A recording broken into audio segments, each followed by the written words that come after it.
भी होगा, 3 भी होगा, 4 भी ढेर ही होगा, लेकिन हम कहेंगे एक से ठीक पहले, एक से ठीक पहले कौन है रे? एक से ठीक पहले कौन है? एक के ठीक बाद कौन है?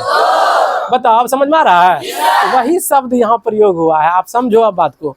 F1 क्या है? बारंबारता, बहुलक वर्ग की बारंबारता। F0 चूंकि 0 एक से पहले ना आ रहा है, इसलिए F0 हो गया बहुलक वर्ग के ठीक पहले वाले वर्ग की। बोलो समझ में आया कि नहीं? कोई दिक्कत? 2 आया है एक के बाद, बाद नहीं ठीक बाद, बाद नहीं ठीक बाद, तो ठीक बाद आया है, तो F2 क्या है? बहुलक वर्ग के ठीक बाद वाले। अब क्लियर है? अब कंफ्यूजन नहीं होगा? कंफ्यूजन होगा तो हम संख्या रेखा को याद रखेंगे। संख्या रेखा पर 1 के बाद 2 आता है, 1 के ठीक पहले 0 आता है। 1 हो गया बारंबारता, 0 वाला हो गया ठीक पहले वाली बारंबारता, और 2 वाला हो गया ठीक बाद। बोले कोई दिक्कत? समझ में आ रहा है? ठीक है, बहुत अच्छा। अब देखिए यहाँ पर एक और पॉइंट क्या है। L निर्भर करता है बहुलक वर्ग पर, F1 निर्भर करता है बहुलक वर्ग पर, F0 निर्भर करता है बहुलक वर्ग पर, F2 निर्भर करता है बहुलक, यानी सब किस पर निर्भर करता है? बहुलक। अब तुम लोगों में से हमको कौन बताएगा कि बहुलक वर्ग किसे कहते हैं? कौन बताएगा? बोलो रे, कोई कोई बोलो। बिहार टॉपर सब इसमें बैठा हुआ, बोलो। बिहार भाभी बिहार टॉपर्स है तुम लोग, इसमें से कोई बिहार टॉप भी कर सकता है, कह सकते हैं हम। कहा संडे को पढ़ रहा है, ट्रिपल छुट्टी है, महात्मा गांधी जयंती, बोलो रे,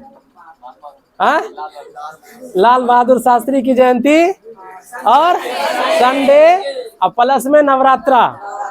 क्या पूजा वाले यारे? 7वीं पूजा, सब सप्तमीज की है।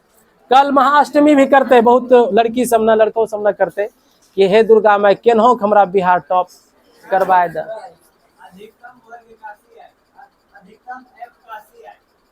औरंगजेब को सुनो, यह पहला शासक है जिन्होंने अंग्रेज से लोहा लिया था। ये बीपीएससी का क्वेश्चन पूछा था इस बार, परीक्षा देने गए थे हम, तो औरंगजेब सबसे पहला शासक था, मुगल शासक, जो अंग्रेजों से लोहा लेने वाला पहला शासक औरंगजेब। हम बोलो रे औरंगजेब। अधिकतम F का CL, CI क्या होता है रे? Compound interest. सांख्यिकी में कंपाउंड इंटरेस्ट कहाँ से आ गया रे? नहीं जानता? और कोई जानता है? जल्दी बताओ। चलो छोड़ो, टाइम बर्बाद क्यों करोगे, हम ही बता देते हैं। तुम लोग को अभी चूंकि पढ़े नहीं हो इसलिए नहीं पता है, अब हम बता दें। बता दें? भूख नहीं लगा अभी तक? ठीक है, बता देते हैं। देखो, हम बताएंगे भी और यहाँ पर लिख भी देंगे। बहुलक वर्ग, क्या लिख देंगे? बहुलक वर्ग। एक बार पहले सुन लो तब लिखेंगे। जिस वर्ग की बारंबारता, जिस वर्ग की सबसे अधिक हो, सबसे उसी वर्ग को बहुलक वर्ग कहते हैं। अच्छा, बहुलक वर्ग, वर्ग शब्द का जब प्रयोग हुआ तभी तुमने हिसाब बनाया ना माध्य वाला, तो माध्य वाला में क्या आया था? वर्ग अंतराल आया था रे, वर्ग अंतराल आया था, क्लास डिफरेंस आया था। इसमें 0 से 10, 10 से 20, 20 से 30 इत्यादि लेकर के अभी बताए थे ना, ये सब वर्ग है, ये सब क्या है? वर्ग है। तो इसकी बारंबारता भी कुछ ना कुछ होगी, इसकी बारंबारता कुछ ना कुछ होगी ना, इसकी बारंबारता। तो उस बारंबारताओं में से हमको ये देखना है कि सबसे अधिक वाली बारंबारता कौन सी है, सबसे अधिक वाली बारंबारता कौन सी? जो सबसे अधिक वाली बारंबारता है उसी वर्ग को हम कहेंगे बहुलक वर्ग। उसी वर्ग को क्या कहेंगे? तो एक बार आप लोग बोलिएगा, जिस वर्ग की बारंबारता सबसे अधिक हो, जिस वर्ग की बारंबारता सबसे अधिक हो उसे बहुलक वर्ग कहते हैं। बोल लेगा पूरा, शुरू से लास्ट तक एक बार बोलो।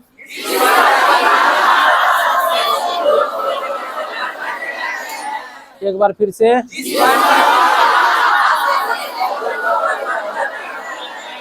समझ में आ गया? भूलेगा तो नहीं ना? ठीक है। अच्छा, तुम ही लोगों के लिए वीडियो भी रिकॉर्ड कर रहे हैं, बाद में अगर भूल जाएगा तो एक बार रिवाइज कर लेना, देख लेना ना। दिखा देंगे, हम ही दिखा देंगे वीडियो, ठीक है। बहुलक वर्ग, जिस वर्ग की बारंबारता सबसे अधिक हो उसी को बहुलक वर्ग कहते हैं। यहाँ पर लिखा दे, लिख दे या लिख लोगे? लिख लोगे तुम लोग? क्या लिखोगे बताओ तुमको?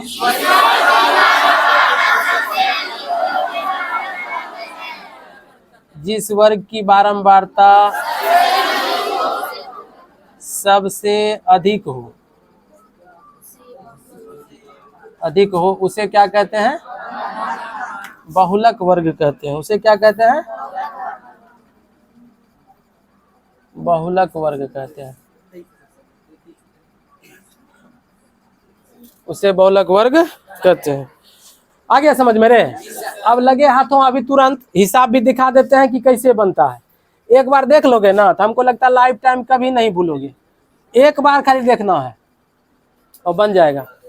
शुरू करें? अच्छा, चलते चलते जब तक हम सवाल को उतारेंगे, अभी आप लोग को कलम नहीं चलाना है, सुनिए पहले।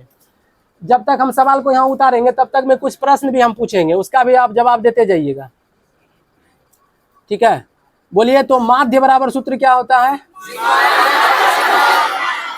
सिग्मा एफ एक्स बटे सिग्मा एफ। और माध्य निकालने के लिए हम लोगों को किन किन चीजों की आवश्यकता होती है?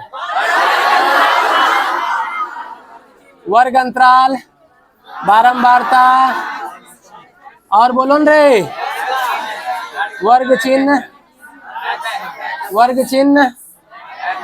और क्या रे? वर्ग चिन्ह के बाद एफ, वर्ग चिन्ह को एक्स करते हैं और उसको मल्टीप्लाई कर देते हैं तो एफ एक्स हो जाता है। फिर उस सब को जोड़ लेते हैं, सिग्मा एफ एक्स हो जाता है। फिर एफ वाले को जोड़ लेते हैं, सिग्मा एफ हो जाता है। और माध्य बराबर सिग्मा एफ एक्स बटे सिग्मा एफ करके बटे में भाग दे करके कटा कुटा करके लास्ट में आंसर निकाल लेते हैं फटाक से। क्या सबके दिमाग में एकदम कूट के भर गया? निकलेगा ना? अच्छा, निकलेगा तो हम भी कूटेंगे, यो याद रखना। चलो अब देखो, 0 से 20, 20 से 40, 40 से 60, 60 से 80, 80 से 100, 100 से 120, 120 से 100। क्या टो वाला हो गया रे? 1 2 3 4 5 6 7 वर्ग वाला हो गया, कोई दिक्कत नहीं है, ठीक है। एक बड़ा यूनिक बात इसमें बताएंगे जो अक्सर जल्दी आपको कोई टीचर नहीं बताएगा। जनरली ये मेरा अपना एक्सपीरियंस है, इसलिए मैं बताता हूँ। अभी आप थोड़ी देर में वो चीज सीखेंगे। और जब ये पहली बार बताया था, अभी भी हमको याद है, अमृत नाम का विद्यार्थी था। कौन था? अमृत नाम का मेरा एक विद्यार्थी था और बहुत अच्छा विद्यार्थी था और मेरे पास पढ़ता था। और जब ये बताए थे ना तो अचंभित हो गया कि सर ये सब आइडिया आप कहाँ से लाते हैं, हम तो कभी सोचे भी नहीं थे। ऐसा विद्यार्थी था, उससे सीखने के लिए हमको मिलता था। ऐसा सब विद्यार्थी अब कम मिलता है जिसे विद्यार्थी से सीखने के लिए मिला है। ये तो है गुलशन का कौन? अमृत भैया लगेगा ले, वो मेरा भाई है, फुफेरा भाई, इसी का फुफेरा भाई अमृत, नाम बोल दे रहे हैं, पूछ लो। इतना अच्छा विद्यार्थी था कि उससे हम लोग सीखते थे, ठीक है। तो वो कहा कि सर आप कैसे बताते हैं? ऐसे एक्सपीरियंस बनाते बनाते कभी कभी दिमाग में जो आ जाता है बता देते हैं। चलो देखो, 4 6 7 8 5 यार की दीजिए, 3 2। चल छोटा छोटा ही अंक दिए हैं ट्राई करने के लिए ऐसे सवाल को। चलो बोलो रे, इसमें सबसे जोड़ना नहीं है बकलोल सब, इसमें जोड़ना नहीं है, इसमें जोड़ना नहीं है। और यह भी बात ध्यान रखना कि बहुलक निकालने के लिए, क्या निकालने के लिए? दो ही चीज जरूरत है, दो ही चीज की आवश्यकता है। क्या? वर्ग अंतराल, इसके अलावे और कुछ नहीं, जिसको अंग्रेज वालों कहता है नथिंग एल्स। इसके अलावे और कुछ नहीं, इसके अलावे कुछ नहीं चाहिए, सिर्फ वर्ग अंतराल चाहिए, क्लास डिफरेंस और बारंबारता यानी फ्रीक्वेंसी, दो ही चीज चाहिए। अब तुम देखो, सबसे पहले निचला परिभाषा एक बार पढ़ो, देखो क्या लिखा हुआ है।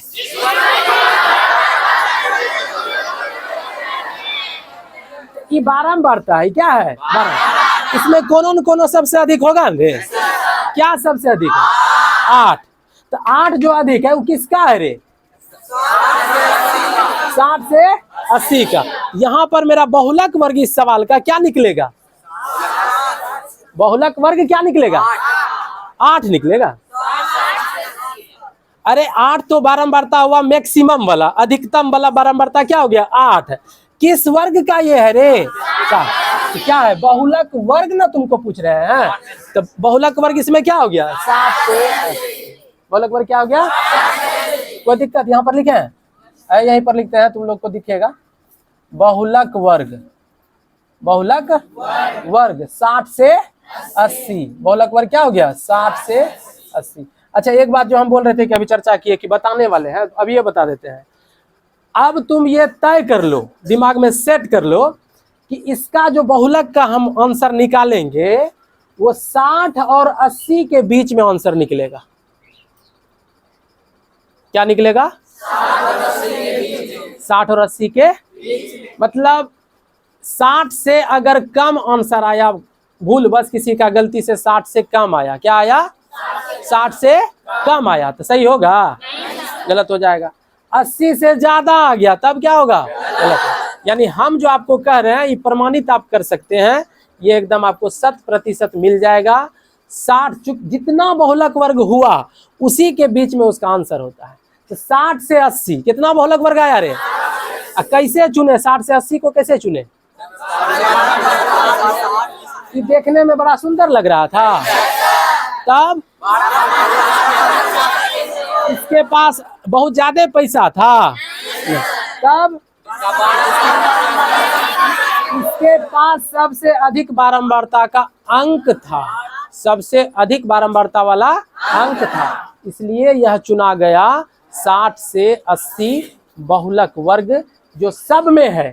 सब में है ना? तो बहुलक वर्ग आप पहचानेंगे, जब तक नहीं पहचानेंगे तब तक आप हिसाब बना नहीं पाएंगे। क्या कोई दिक्कत? आगे बढ़े? बहुलक वर्ग चुनने के लिए आ गया सबको? चलो ठीक है, एक के बार लाइफ में पढ़ना है, दोबारा नहीं, एक बार सिर्फ पढ़ना है।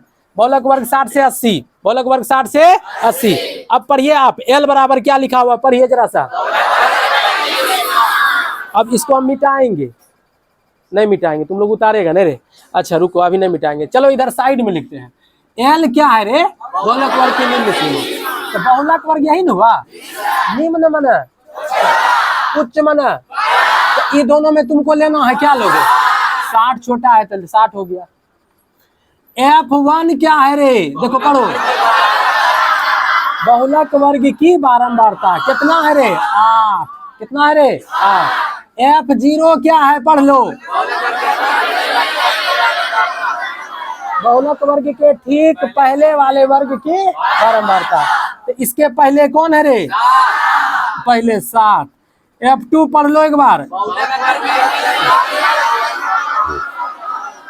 बहुलक वर्ग के ठीक बाद वाले वर्ग की बारंबारता कितना रे?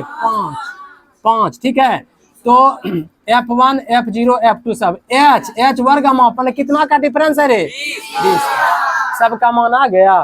अब तुम लोगों का गणित इतना भी कमजोर नहीं है कि बहुलक में इस सब का मान हम निकाल के दे दिए, कहेंगे सूत्र बैठा के हल करो, तो हल नहीं कर पाएगा। फिर भी चलो एक बार हम दिखा भी देते हैं कि हल कैसे किया जाता है, हलो करके दिखा देते हैं। देखो पूरा सॉल्व कर देंगे ताकि तुम बाद में कोई बहाना नहीं बना सको कि सर जी मान तो आपने बता दिया लेकिन हल नहीं हुआ, आंसर ही नहीं निकला। तो आंसर निकाल के दिखाते हैं। देखो बहुलक बराबर सूत्र बोलो, L प्लस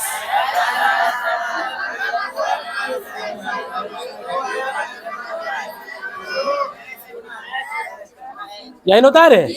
चलो तुम लोग बोलते जाएगा, हम लिखेंगे यहाँ पर। L का मान बोलो रे, इधर से देख के बोलो, गलती नहीं बोलना। 60 प्लस